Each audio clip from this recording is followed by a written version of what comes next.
I'm waiting on my guest at the moment. Oh, there he is. Give me a second. Jesse, what's going on, man? Hey Damien, how's it going, man? Long time no see. It has been a minute, man. How you doing? I can't complain. Everything's all good. How about yourself? Nice, nice. Same here, man. I know it's been a very challenging year. But business-wise, everything's going well on this side. And then on a personal note, COVID didn't touch us too directly, so I feel blessed and grateful because I know the world is crumbling or was crumbling around us. So yeah, man, just feel blessed. Are you still in New York? I'm still in New York, man. Finally getting nice and sunny out here. Nice, nice, nice, nice. We'll get started in just about 30 seconds or so. Welcome, Cool. everybody. I see some familiar names. Eighth Life, what up? Bufo, what's going on? Cloud9, Rock 5, what up? Shane, what's going on? Appreciate you guys joining as always. Today's going to be another dope session. I'm excited to follow up on our previous conversation because I know that Jesse has gotten into a lot of new and exciting things. So I'm looking forward to learning more about the new developments. So let's go ahead and jump into this. So if you've been following the MEC, I think maybe like 2 years ago now. When did you come on? At least it had to have been. Yeah, so about 2 years ago, Jesse came on, and at that time, the company was Ujo Music, if I remember correctly. Yes, sir. Give us an update. What actually, for the people that don't remember, remind people what Ujo Music was or is. I'm not sure. And walk us through the next 2 years to what you're doing now. Yeah. So obviously, I've been in the blockchain space for quite some time now. I co-founded Ujo Music in 2015 with the goal of bringing blockchain to musicians and helping use blockchains to automate royalties, automate the music industry. Really, that was, it was a very broad goal. It was a very boil the ocean kind of situation. And it was fucking hard. So, last time we came on, Ujo at that point was basically a platform where you could buy it was like a harder to use Bandcamp, let's put it that way, right? It was you could buy singles, you could buy music, you got NFTs back then. So that was what, in 2019, 2018, we were giving out NFTs for every purchase you made. We called them patronage badges because we thought the name NFT was dumb. Funny how that comes full circle, but yeah, we were just trying to make it work. And I think at the end of the day, we were really early. We were really early in the space. No one cared about blockchain. They didn't care about crypto. And, we were kind of banging down doors looking for problems, flaunting our solution when really, I think we weren't necessarily solving for a problem specifically, at least for the earlier musicians, for the musicians that are just starting off, that are just looking at, getting potentially a small advance or something to get started. We didn't solve for a lot of that. And I think, yeah, it was just hard, man. So we wrapped that up. I wrapped that up in 2019. I took a step back, kind of reevaluated myself and everything else, and still looking towards blockchain as a solution for other things in the entertainment space. During that time, I started working with the team over at Audius a little bit and helping them not make the same mistakes we did with Ujo. And so for those that don't know, Audius is a music streaming platform similar to a SoundCloud.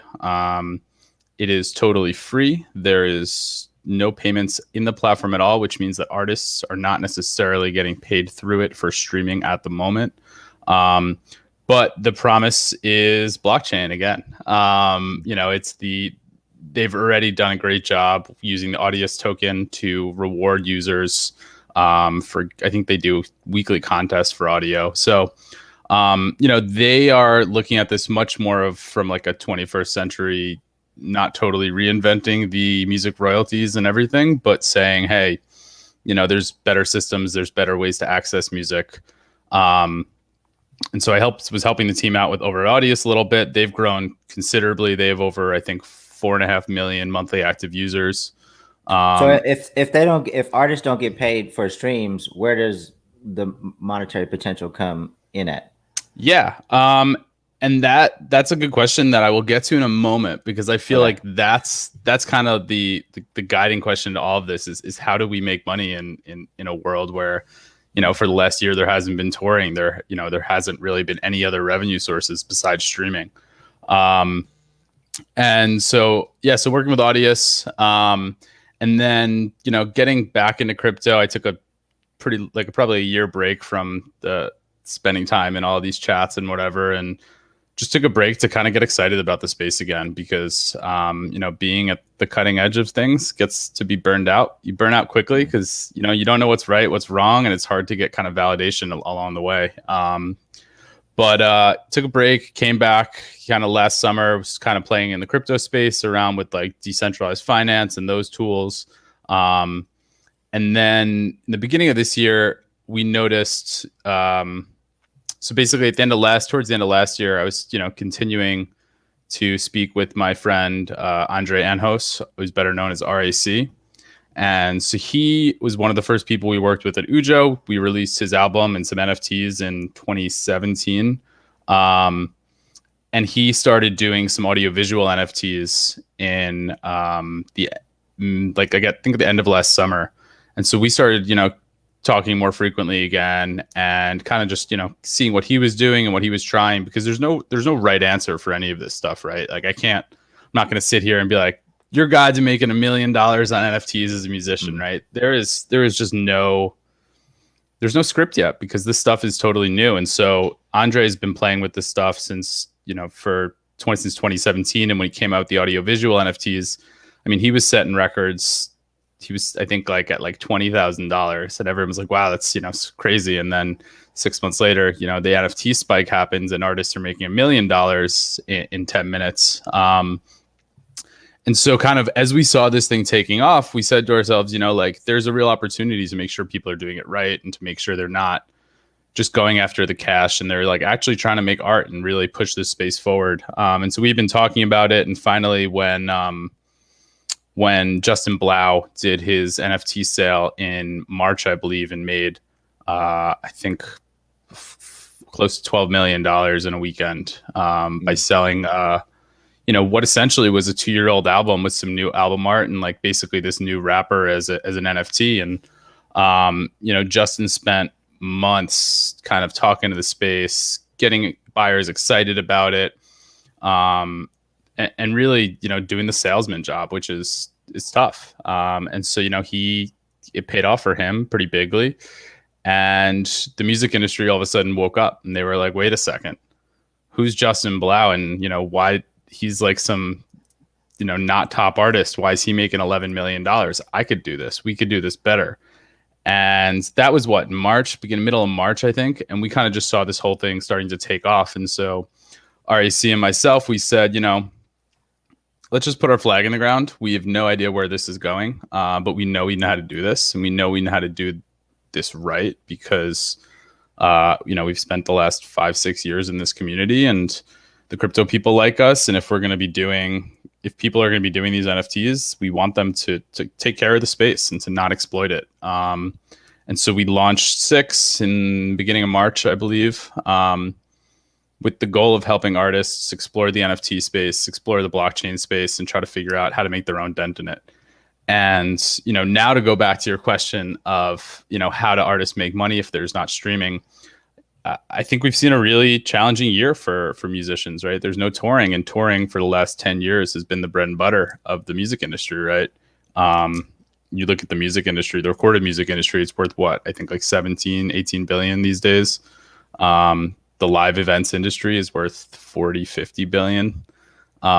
So, you know, the bread and butter obviously comes from the live events and touring. And so I think NFTs, non-fungible tokens, this whole space kind of started to look exciting for artists. It started to look, you know, like there's a way for them to be a part of this technological revolution, just as they were with digital music in the 90s.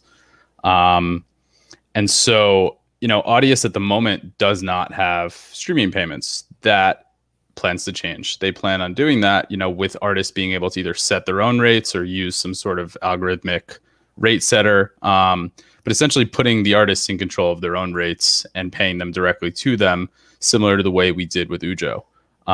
You know, they're working night and day at this stuff. Their community is absolutely thriving. You know, I think if you're looking to put music up anywhere, really, the Audius community, it has that early SoundCloud day vibe where, you know, people are talking to each other, they're helping each other out, they're promoting each other's stuff.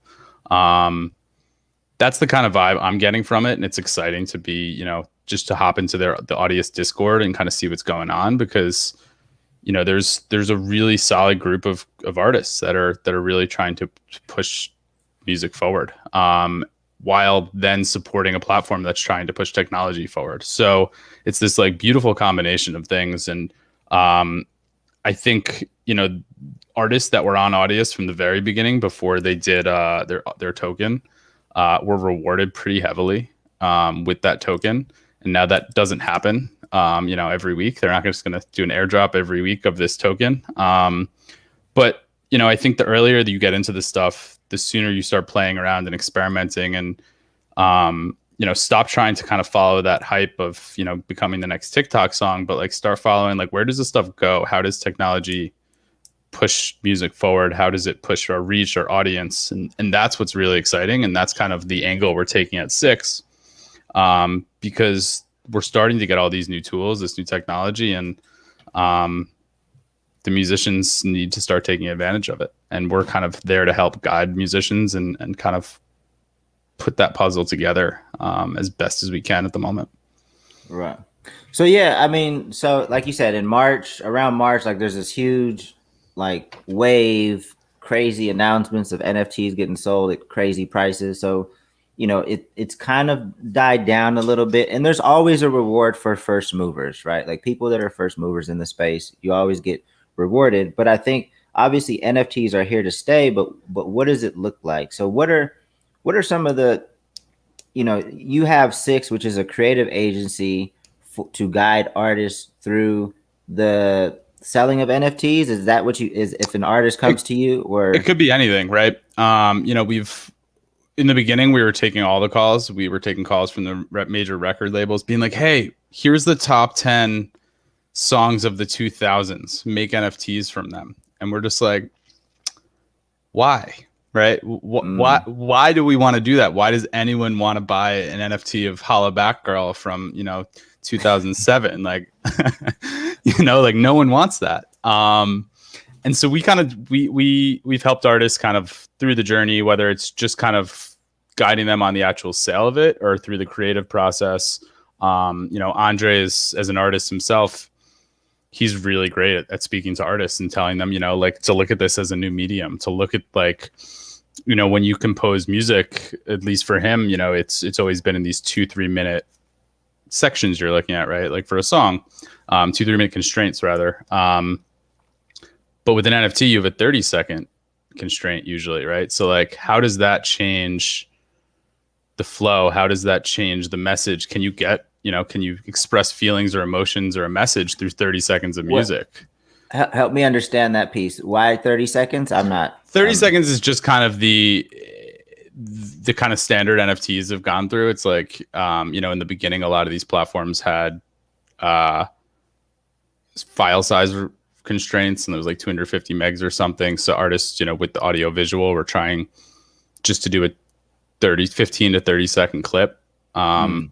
So that's just been kind of the style. I mean, you know, we've seen NFTs that could be 2-3 minutes, right? It doesn't have to be that, but I think it's, you know, it's the whole concept of approaching this as a new medium, as a new way to express yourself through art, through music with another artist, because most of these audiovisual NFTs are a combination of an audiovisual artist. So, you know, how do you work together and play off and create something extraordinary? And that, I think, is what we're going to see to stay. You know, that's the stuff, at least from like I'd call it like the everyday man's kind of point of view. Like those are the NFTs we're going to see to stay. I do think there is an entire separate category of, you know, what people wouldn't even necessarily consider NFTs that probably will start to appear over the next 6 to 12 months as some of the technology gets ironed out a little bit. And in that sense, like, you know, what does a strictly music NFT look like, right? How does buying a song look like? And there's a great company catalog that is exploring that, right? They are basically allowing you to essentially press, they call them masters, but there's no rights associated with them. You're not giving anything up as a musician. You're just kind of selling the first the song, like the first version of the song, I guess, or the first like one copy of that. And, you know, they're exploring that space, and I don't know what that looks like. I don't know, you know, how that turns out. Again, an interesting kind of experiment in this space to see if people want to be like, have their name attached to like a song is like, I saw this first, I bought it first kind of situation. What other types of NFTs I think that we're going to start to see, and what really is going to stick?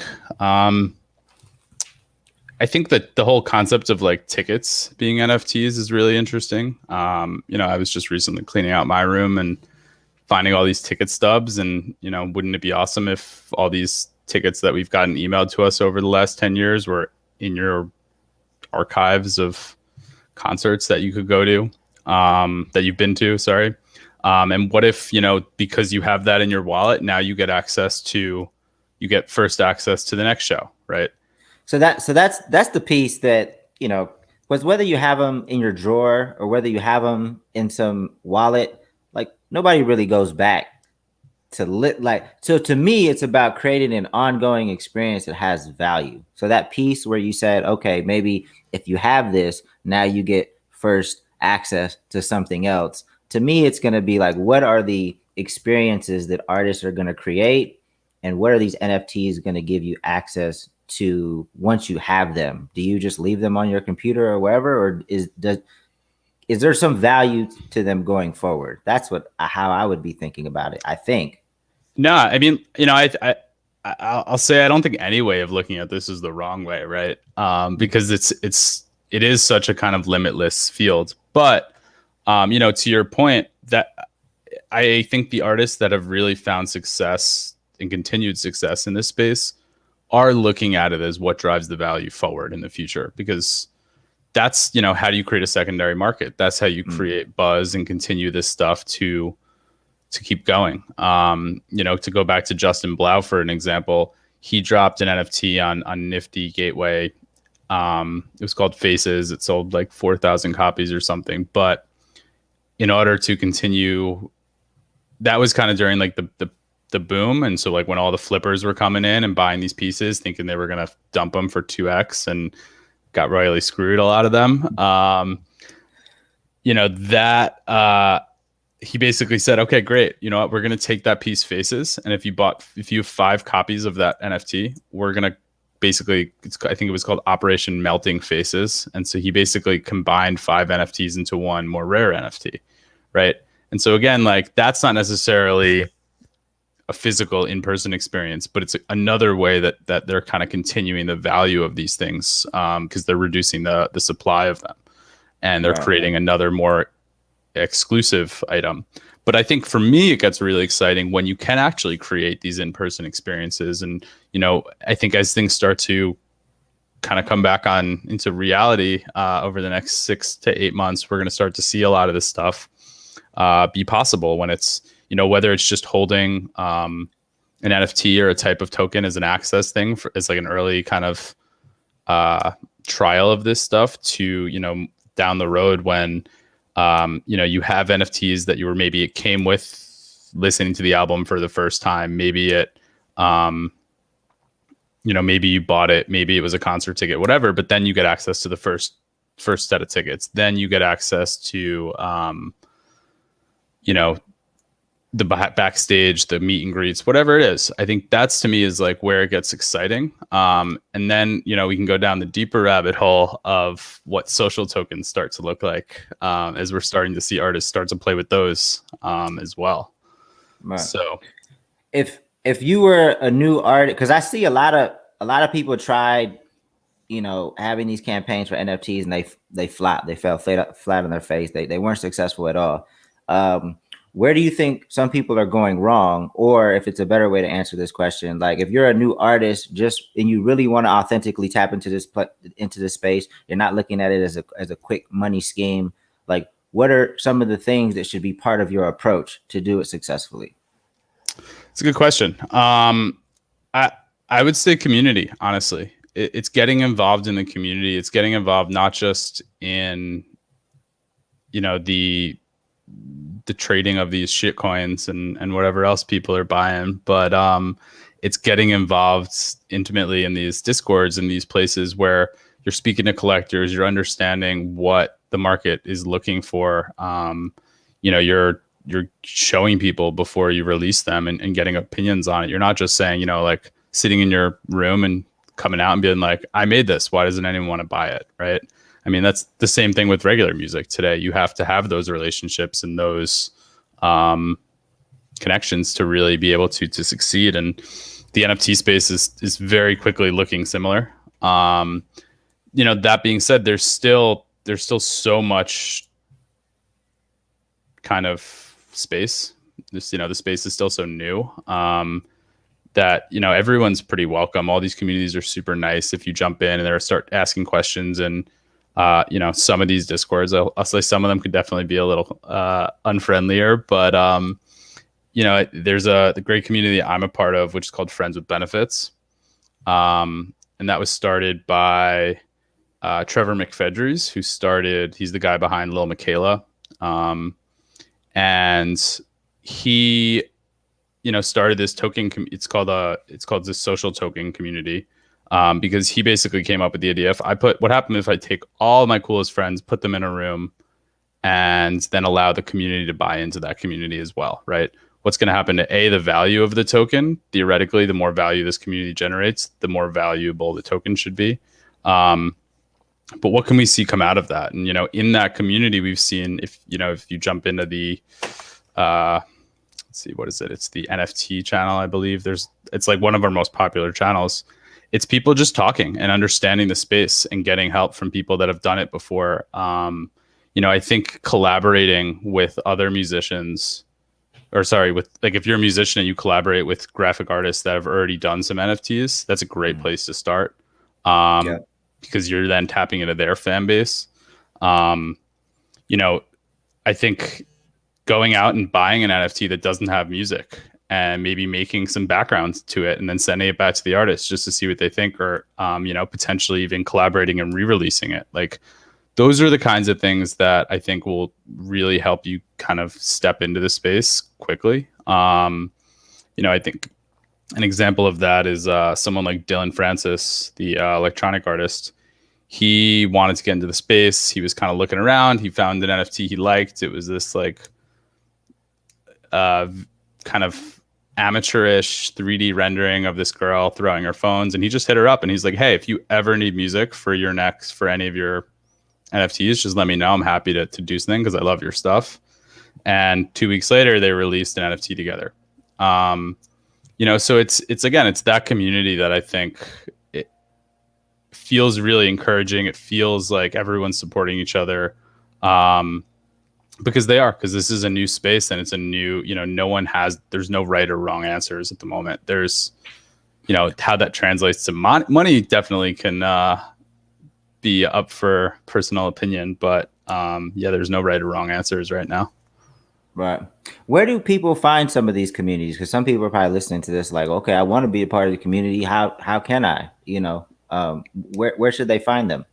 Totally. And so, my personal favorite NFT platforms, and I think all their Discords are kind of on their sites. And so Discord's pretty much one of the best places right now where these communities live. The Super Rare's got superrare.co, I believe, is the NFT platform. They've got a great community. They're a little more closed, but their Discord's open and they're happy to kind of help. And who else? The Nifty, if you're trying to get a sense of like how I'll call it the mainstream market is doing, jumping in the Nifty Discord is great.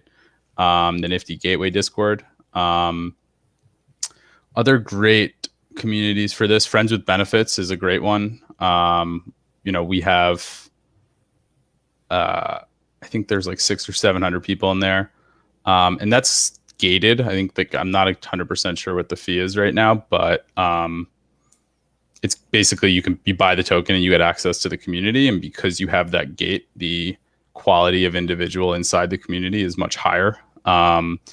And that being said, if you don't have, the financial means to buy the token or whatever, but you really want to be in this community, there's a whole scholarship applications and everything. But that's a super cool community because, you could just be chatting and Mike Shinoda jumps in chat, right? And he's just in that community chilling and trying to explore and figure it out as well. How much does it cost? Do you know how much it costs? I know how much it is in tokens. It's 60 tokens this season. And the concept being that it acts as sort of like a video game where every season it goes up a little bit. So that way, if you're an active member of the community, you'll get rewarded with tokens for actively participating. And you probably won't have to add any more additional funds. But if you're kind of just like sitting on the outside and lurking, you might have to put in another, I think they were like $10 each, the tokens. So it's not cheap right now by any means, but I guess it would be like $600 right now to get in. But look, if you decide that you joined and you don't like the community and you want out, you can go out and sell your tokens immediately. So there's a lot of places right now where people are kind of talking about this stuff, but I'd say jumping into the Discords is probably one of the best places to really have those meaningful connections. Got you. So I'm gonna try to ask this question in a way that doesn't make anybody uncomfortable. But I know that there's been conversations like on Clubhouse about, because it's so community based, certain people don't feel like they have access to it, or, like specifically minorities or Black people feel like they're missing out on what's happening because they're not naturally in some of these spaces, or maybe don't feel as connected. Is there any conversations about that happening within these communities, and how can, it be a more diverse community? How can we contribute to it being a more diverse community so everybody can benefit as this space develops? Absolutely.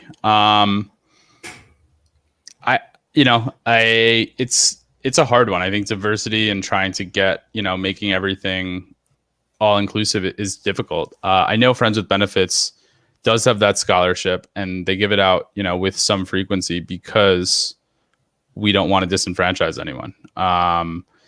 There's, and if someone really wanted to get in and their scholarship didn't go through, it's like if they probably messaged one of us on, Discord or something. I guess there's, I'm saying these things, I'm kind of realizing these aren't the most open and friendly ways of going about it. But I think it's a struggle, and I know we've been trying to bring in speakers into Friends with Benefits constantly that are, of all minorities and races and everything. And not to put you on a spot, and no. I know you're not like leading, but it's something that I think needs to be talked about, because if there is all these opportunities and it's shifted in one direction, I want to try to, this is what this platform is for, to share the information, to get people excited, to get them to want to try to be more active in these communities. If this is the path to, being successful in, being a part of the crypto community and selling NFTs. Totally. And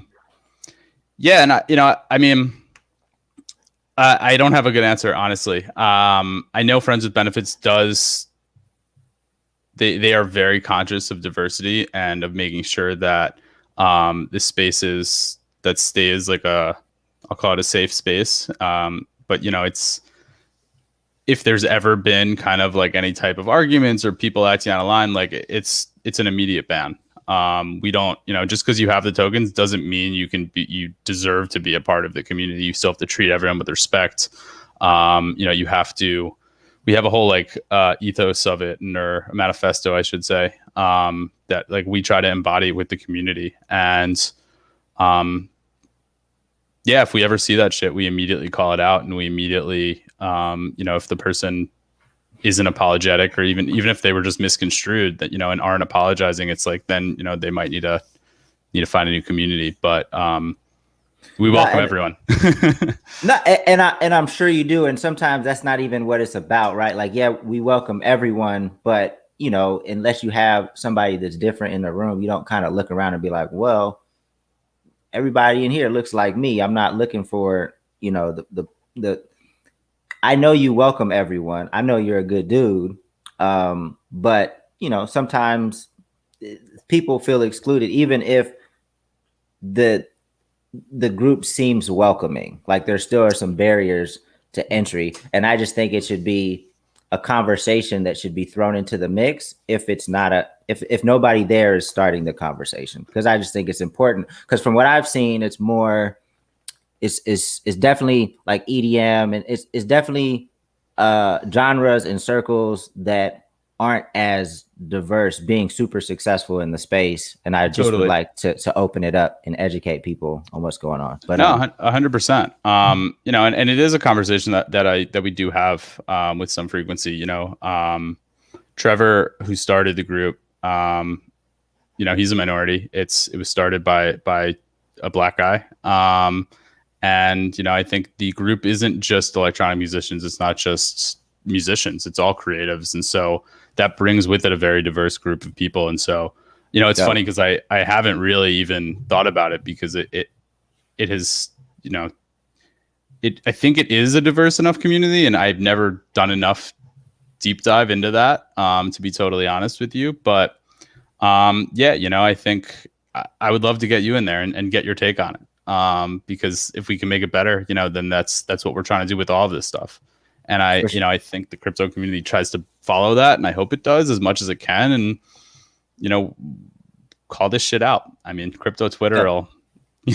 No, again, I don't think it's something that people are actively saying, hey, you guys say. I think it's something that naturally occurs as like clicks form, right? And then you have to be alerted, like, hey, totally, this isn't a well-balanced, well-represented, especially if a lot of money's being made, and so anyway, it is at least with the friends with benefits and like these, that's why I said the Nifty Discord is great for like the market sentiment. But if you actually want these, go find the smaller platforms, the super rares, the Zora is another great one, but it's these smaller platforms that are super inclusive. They have creatives from kind of all walks of life participating in them. And it's, something that I personally try to embody as we push all of this stuff forward. It's, I can't stand when I see this shit and it's like, yeah, we're changing the world. It's like, no, you're fucking not doing anything. You're just making a ton of money and finding more people to dump your shit on. Like, right. And that's what I said, in the beginning when I said it's super easy to get burnt out in this space. Is it, that stuff, it's hard to combat. It's hard to combat that stuff, and hard to bring diversity. And, I think it is really important that we do bring these things up consistently, because, you made me think about this kind of for the first time with Friends with Benefits. And now I have like a little thing in my brain where I'm like, I'm going to make sure this is a diverse space. And, that's all we can do, right? Keep trying to push for better. For sure. No, indeed. So 6, the creative marketing agency, like what is a good, like, who do you guys look for? Like, what's a good candidate for an artist to work with your creative agency? Yeah. I'd say, we're probably playing on a little bit more of like a high level experimentation stuff. So we're definitely looking for artists that already have a community. Mm-hmm. We've been looking a lot specifically into this social token space. So, what does it look like to own your community, right? Rather than having Spotify or SoundCloud or Twitch or whoever, kind of have the reins on that. And so that, it doesn't always, but a lot of those start with airdrops to the community, right? And so it's like you've been a supporter, you've been a fan. And so the way RAC did this when he launched his social token was, he said, anyone that's supported me, basically anywhere I have your email, I'm going to thank you with some tokens. So that was, Bandcamp, Twitch, Patreon, his merch from the last 10 years. And I think maybe a couple other places, but he basically went out and said, hey, you guys, I have your email. Here's 100, 200, 300 tokens. They're not worth really anything at the moment. If someone decides they're worth something at some point in the future, great. But right now, these are kind of just to reward you as a thank you for being my fan. And those tokens now get you into my Discord community. The only way you could previously get there, I believe, was if you were a Patreon member. And so basically he kind of opened it up to a lot more of his fans and community. And what's really cool about this stuff is that now they're going in, they're hiring some of their community members and paying them either in tokens, or I know he did a little bit of a fundraise, or they'll pay them in a combination of tokens and dollars, and basically to help continue to push this community forward and to generate a community out of his fans. And so, I think we are looking probably towards some bigger artists, just because they're easier to experiment on. That being said, we're constantly going to keep trying to push out a lot of our learnings and a lot of our knowledge so that, this isn't being siloed with large artists. This is going down to how do we support the new artists? How do we create these communities that, can help fund some of these new artists? Because I think record labels, we're going to start to see these, we'll call them decentralized record labels pop up over the next 6 months, probably, that look like people that get a bunch of money together and start funding artists. And, that's going to be a great place, I think, where it's not just a community of single artists, but it's a community of, a collective, rather, of 10, 20, 30 artists that share a community, or maybe share a token, or maybe have different NFTs for, different rewards on their end. And, these are all things I think we're starting to look at and starting to play with and wanting to experiment with. But, sometimes it's, and I think we're just being really conscious now of the user experience, because we don't want to push this stuff out and have it cost, $100 just to buy the token. Right. Mm-hmm. And that's been a problem with Ethereum, over the past couple months, is it's just gotten really expensive to use it, because it's becoming such a popular and used platform that, the transaction costs are a lot. And so we're currently right now, and before we even do any of this social token stuff, exploring, how do we do this without it costing our fans anything, and if they do want to take that reward out and sell out and, join a different community or whatever, or just take the cash and run. Because, RAC's token, I think, is worth like $2 or $3. And so if you gave $200 or $300, that's something. But, basically not shifting any of the cost to the consumer, unless potentially they just tried to pull out. And so yeah, I think it's an ever evolving space. There's only 3 of us right now. But yeah, we're doing our best to kind of push out info and have conversations with everyone, and, help artists get a footing in this space, because, but we need more art and more creativity. For sure. Can we just take I want to open it up for questions, and I have one more question before that. Yeah. But if you're watching on Facebook, Periscope, YouTube, doesn't matter. If you put your question in the comments, I should be able to see it, and we'll try to get to a few of them before we wrap up today. But I just want to take a step back, because we said social tokens a few different times. I want to make sure people understand what a social token is and how they could potentially issue their own social tokens. Yeah. So wait, what was the first part of that? The question before, what is a social token? No, that was the question. So what is a social token, and how could somebody issue their own? Yeah. So social tokens basically are basically creating a currency for your fan club.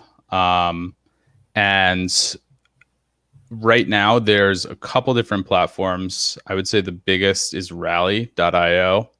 And they help issue social tokens and help with like the legal stuff around it. And there's been some decently successful ones out of there.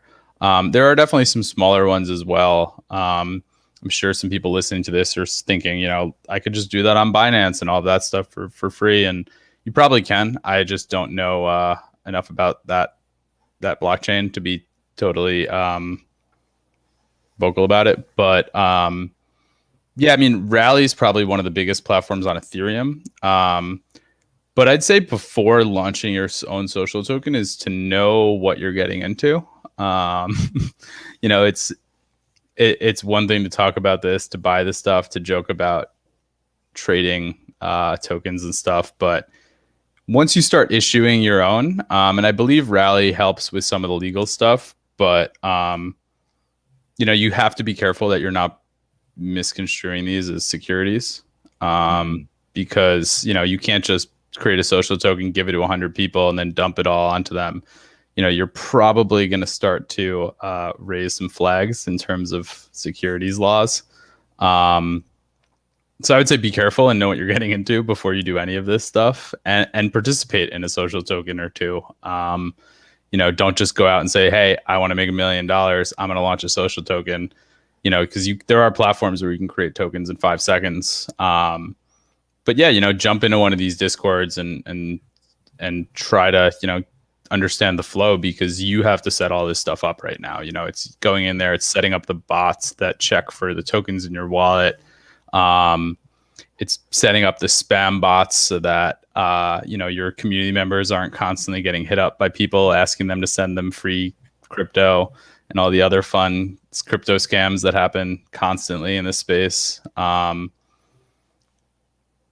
I think once you feel you're ready, there's definitely some resources out there. It's still such a nascent space right now that it's still fully being explored.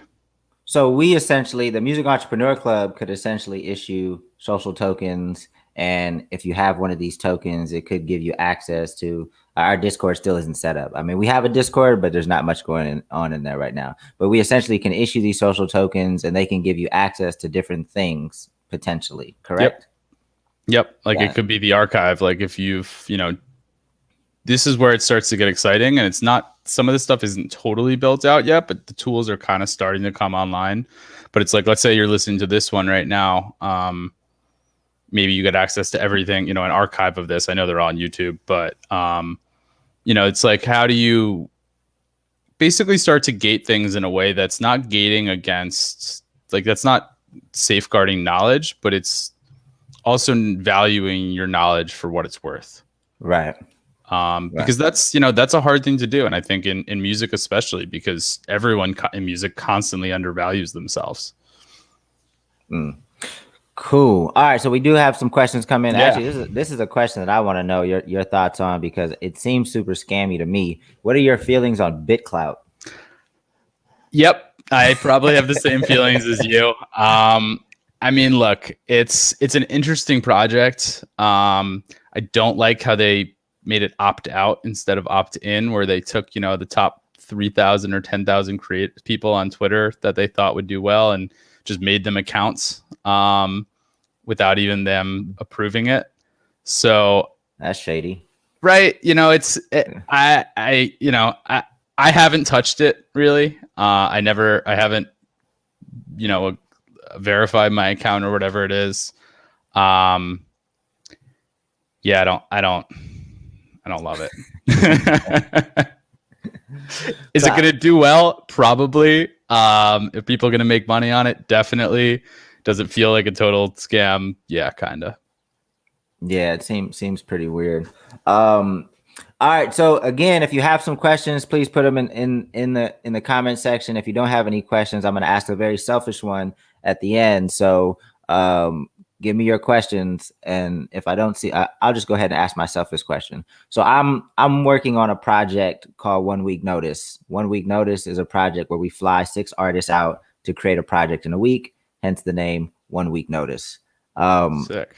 I haven't really, we've done it before in 2018, but there's been a 3-year layoff. But going forward, it's going to be at least an annual project. So we're going to fly at least 6 different artists out every year going forward to create a project in a week. So it's going to be a brand that hopefully continues to build. I haven't really thought about, how we can incorporate NFTs. Does it make sense? But just with that little tidbit, like, what would be like your approach? The way I'm thinking about it is like, okay, and all these 6 artists have a little bit of momentum going for it, but collectively, we have some decent momentum, and we're going to have some pretty good press around it, things like that. I'm not asking you to give me like the answer of what we should do, but like, would you even think about like NFTs, or should we just kind of create the content that we're going to create and just try to make it as big as possible? Like, do you feel like an NFT could plug in here? Potentially. I mean, I think maybe moving forward, an NFT could be interesting. So, like, go get the 6 artists that participated in 2016 and give them an NFT, and then give the 6 new artists stuff and put them in a group chat or something, or a WhatsApp or a Discord or something, and build that community, right? And like the only way to get access to that community is to have the NFT that you participated, and maybe you bring in some other people as support.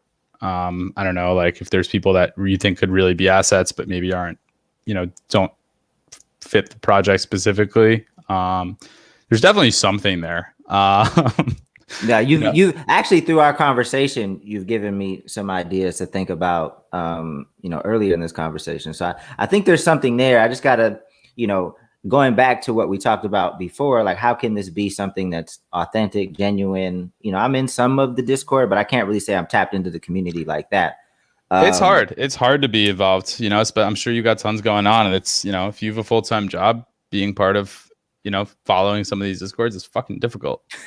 Yeah, it seems like it. And I probably have 3 or 4 jobs. But it's gonna be something that I'll do some more research. It's definitely not something that we're just gonna half-ass. If it's not something that we think we can, really do, and we have a creative idea that we think would be beneficial to people that might purchase it, then if we don't have that, then I'll just table it. Yeah, and I think that's the right approach right now, right? It's starting to do these authentic things, starting to have the conversation, and then finding someone that has maybe more knowledge in the space than yourself and saying, what do you think about this? Because a lot of the times, a lot of people have really good ideas. Unfortunately, the blockchain space isn't moving as fast as our ideas. But technically, I think a lot of this stuff, I bet you if I get on this chat in 2 years again and you ask me how to create a social token, there'll be 10,000 different things to create a social token. They'll be plugged into Facebook and everything. And, that's probably, where we see this stuff go. But there's no shortage of ideas in this space, and good ideas too. And, I think some of those ideas are going to require people to find a developer friend that wants to help them build out the idea. And some of them are just going to require time. And that's, the unfortunate but true reality of it. Just like with Ujo, right? It was a little premature to its time. Right. Cool. Well, let's say, Bufo, I seen you. I appreciate it if you send me a link, man. Thank you. Is there, before we get out of here, is there anything on the horizon that we should be on the lookout for, either through Six or just, personally, or where can people find you? Anything you want to leave us with? Yeah. I'm on Twitter at Jesse Grushack. I think there's some cool, let me just throw out a list of like really cool NFT things I've seen in the past few weeks. One of those being, or past few months rather, one of those being the I Am Sound drop on Zora. I think the website was iamsound.zora.co. There's, like I said, what Blau did with his NFT thing was super cool. The melting faces. I know BT, the trance legend god, is coming out with this 24-hour NFT that he wrote 24 hours of music for, and it's fucking incredible. He used 15,000 tracks on his DAW, and he's like, that's the limit, in case you were wondering. And I was like, I can't say that I ever was, but good to know. Nice. So yeah, it's these cooler NFTs things. It's these things that make you, challenge traditional thoughts, not just be like, oh wow, this is really pretty.